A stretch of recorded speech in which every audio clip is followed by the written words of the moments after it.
안녕하세요. 제주책방 운영자입니다. 구독과 좋아요 부탁드리고요. 오늘 책은 거대한 분기점입니다. 이 책은 모노 기즈모토라고 일본의 언론 관련 저술가 분이 쓰신 책인데요. 8명의 경제학자들의 그 생각들을 인터뷰한 내용을 정리한 것입니다. 폴 크루그만, 토머스 프리드만, 최백은 한국 교수도 있고요. 여덟 분들이 자본주의에 대해서 생각하는 것들을 정리한 그런 책입니다. 자본주의가 지금 생긴 지 이제 몇백 년이 지났는데 그 사이에 공산주의는 서서히 쇠퇴하고 많은 공산주의 국가들이 몰락했습니다. 그리고 이제 자본주의 국가들만이 남아서 자본주의가 공산주의보다 더 바람직한, 그렇지만 꼭 올바른 그런 것은 아니지만 더 성공적인 그런 상황을 보이고 있는데, 이러한 자본주의가 지배하는 세상에서 자본주의의 문제점이 없는가, 이런 것들을 8명의 경제학들과의 인터뷰를 통해서 밝힌 그런 책입니다. 이 책에서 말하고 있는 거대한 분기점은 자본주의가 이제 더 올바른 방향으로 성장해서 나갈 수 있느냐 아니면 몰락할 것이냐 하는 그런 분기점에 있다고 생각하는 그런 내용을 정리한 것인데요. 이 책에서 말하는 분기점은 지금 자본주의의 가장 큰 문제점인 빈부격차로 인해서 부유층이 너무 많이 증가하고 있다는 것이고요. 상위 1%의 부자가 전체 부의 50% 이상, 어떤 나라는 70%, 80% 이상을 소유하고 있는 그러한 격차에 대해서 문제를 삼고 있고요. 이러한 것들이 계속된다고 하면 세계는 부유층이 지배하는, 엘리트가 지배하는 그런 세계가 될 것이 가능성이 있고요.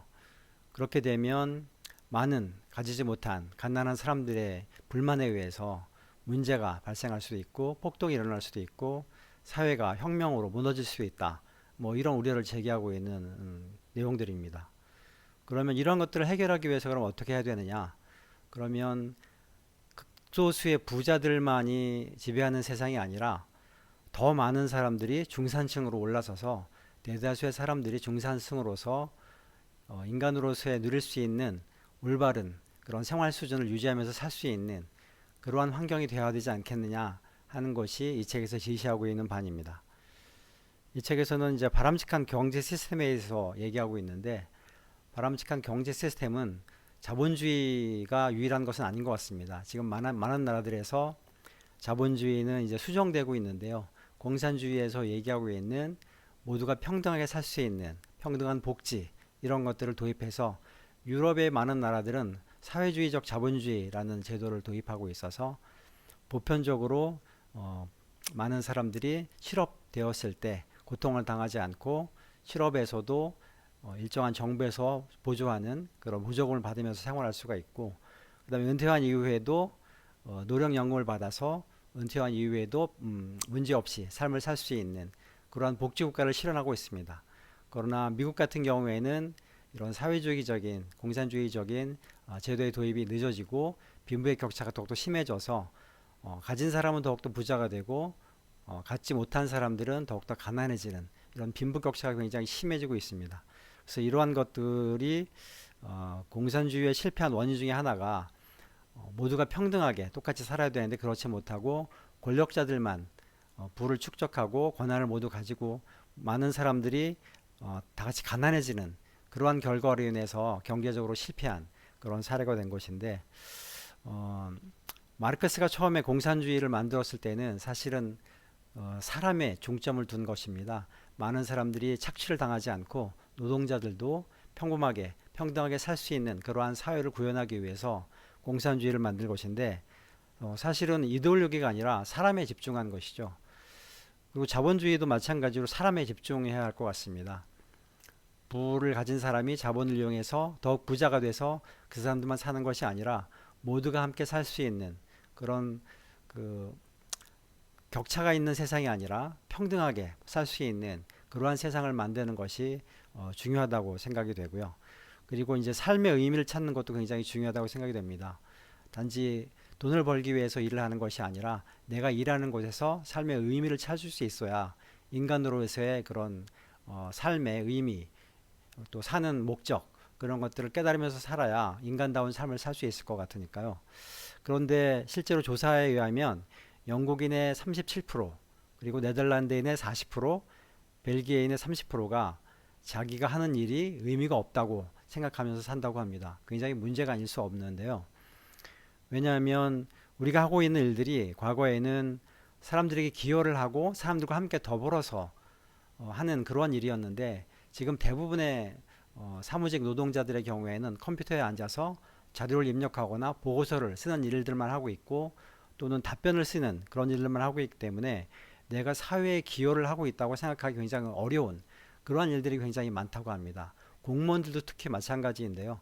실제로 사람들을 돕는 일보다 보고서를 쓰거나 통계를 작성하거나 이러한 일들이 대부분을 차지하고 있기 때문에 자기가 하는 일이 무의미하다 이렇게 생각하는 그런 경향이 있는 것 같습니다. 그래서 일의 의미에 대해서 더욱더 생각할 수 있는 그런 쪽으로 방향이 바뀌어야 될 것 같고요. 그 다음에 노동시간도 좀 문제인 것 같습니다. 노동시간이 긴 이런 나라들의 경우에는 노동자들이 대부분 퇴근한 이후에 지쳐서 TV 시청하는 시간이 더 많다고 합니다. 오히려 노동시간이 짧은 나라들에서 사람들이 봉사활동도 하고 다른 사람들에게 기여하는 그러한 시간이 더 많다고 하니까요. 노동시간을 좀 줄이는 이러한 일이 결국은 사회적으로도 경제적으로도 많은 사람들이 더 행복하게 살 수 있는 그러한 요인이 되는 것 같습니다. 그 다음에 교육도 굉장히 중요한 문제인데요. 세상이 굉장히 빠르게 변하고 있습니다. 2년마다 모든 세상에 있는 정보의 양이 2배씩 커지고 있는데, 이렇게 빠르게 변하고 있는 세상에 살고 있다 보니까 우리도 학습을 계속 해야 될 것 같습니다. 오늘과 내일의 세상이 완전히 다르고 오늘의 정보와 내일의 정보가 다르기 때문에 그러한 정보들이 어떻게 변하는지를 계속 학습해야 우리도 시대에 뒤처지지 않고 제대로 살 수가 있을 것 같은데요. 그런데 지금 우리가 아이들을 교육시키고 있는 학습, 교육 시스템이 문제가 있는 것 같습니다. 왜냐하면 과거의 지식들을 습득하는 그러한 일에만 열중하고 있거든요. 미래의 아이들이 잘 살기 위해서는 변화하는 환경 속에서 정보를 새롭게 습득하고 어떠한 정보들이 나에게 필요한지를 판단하고 그러한 것들에 맞게 나를 교육시키는 이런 평생 학습자의 그런 역할, 이런 것도 더 중요한 것 같은데, 단순한 지식의 전달, 지식의 학습 이런 것들을 말을 교육의 목적으로 삼고 있기 때문에, 그리고 대학 가는 것만을 교육의 목적으로 삼고 있기 때문에 미래지향적인 관점에서는 굉장히 문제가 있는 교육 시스템인 것 같습니다. 그런데 이러한 것들이 문제는 쉽게 바꾸기가 어렵다는 것인데요. 부모들이 이런 것들에 대해서 고민을 하고 미래가 굉장히 바뀌고 있는 변화하는 세상이기 때문에 이런 세상에 맞는 아이들은 어떤 모습이어야 할지에 대해서 고민하고 우리 아이의 미래를 위해서 어떻게 학습시켜야 할지 고민해야 될 부분인 것 같습니다. 그 다음에 인구 문제도 굉장히 심각한데요. 일본이 잃어버린 30년을 겪은 이유 중에 하나가 인구 고령화로 인해서 생산 인구가 점점 감소하기 때문이라는 지적이 있습니다. 이거는 이제 우리나라도 굉장히 문제가 되고 있는데요. 곧 우리나라도 인구 고령화로 인해서 여러 가지 문제가 생길 것 같습니다. 당장 인구는 이미 줄기 시작했고요. 가구 수도 2030년부터 가구 수도 줄기 시작한다고 하고요. 현재 1인 가구가 전체 인구의 40%에 달한다고 하니까 굉장히 문제가 아닐 수 없습니다. 이런 문제를 해결하기 위해서 이민 제도를 활성화시키는 것이 중요한데요. 미국이 세계 최강대국의 위치를 유지할 수 있는 그 원인 중에 하나는 이민을 활성화시켜서 많은 이민자들이 미국의 경제를 위해서 일하고 있기 때문인 것 같습니다. 뭐 구글의 CEO도 그렇고 마이크로소프트의 CEO도 그렇고 어도비의 CEO도 그렇고 모두 이민자 출신입니다. 인도 사람들이 CEO를 하고 있는데, 이렇게 이민자들이 미국의 경제를 일으키는 굉장히 중요한 역할을 했는데요. 우리나라도 그렇고 일본도 그렇고 이민을 굉장히 터부시하는 그런 나라입니다. 그렇지만 일본은 2018년에 이민법을 제정해서 이민을 활성화시키는 노력을 하고 있는데, 저희도 곧 인구 고령화로 인한 생산 인구의 감소가 큰 문제가 될 거기 때문에 이민에 대해서 굉장히 자유롭게 터주는 그러한 제도가 빨리 선행돼서 인구 문제를 해결해야 될 것 같습니다. 그래야 자본주의의 문제점을 해결할 수 있는 그런 게 될 것 같고요.